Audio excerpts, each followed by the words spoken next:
आज मी तुम्हाला हस्तरेषेविषयी माहिती सांगणार आहे. माहिती अशी आहे की हस्तरेषा पाहताना कोणाची कशी पाहावी, याचा अर्थ स्त्री आणि पुरुष दोन्ही समानच आहेत.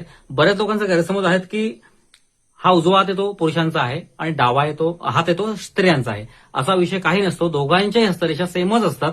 बघण्यामध्ये फक्त प्रकार आहे. विषय लक्षात आला.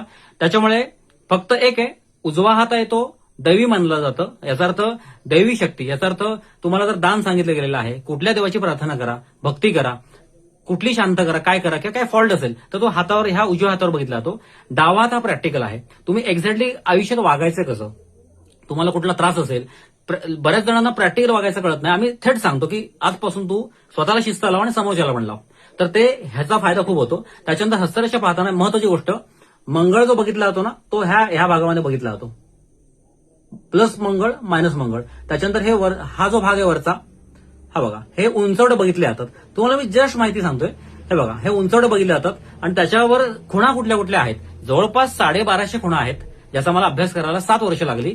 आणि पुन्हा सांगतो मी तुम्हाला, मागच्या पण व्हिडिओमध्ये बोललेलो आहे, 3-4 महिन्यांचे कोर्स करून जे ज्योतिष झालेले आहेत किंवा हस्तरेषा बघतात, बरेच जण ते तोंडावर आपटतात. माझ्यासमोर बरेच जण आपटलेले आहेत, ज्यांना हस्तरेषेचं रिडिंगच करता येत नाही, खूण पण माहित नाही त्यांना, चिन्ह असतं ते. त्याच्यामुळे 1250 खुणा असतात.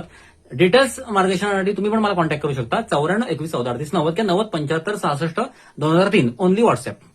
तर हे जी गोष्ट आहे, त्याच्यानंतर राहू केतू भाग हा ह्या भागात बघितला जातो. त्याच्यानंतर मंगळ दोष जर कुंडलीत असेल पण हस्तरेषेमध्ये नसेल, म्हणजे हातावर मंगळ दोष नसेल, तर तो मंगळ दोष मानू नये. का, तर ती कुंडली 100% चुकलेली आहे. एकतर वेळ तरी चुकलेली की गडबड काहीतरी झालेली आहे.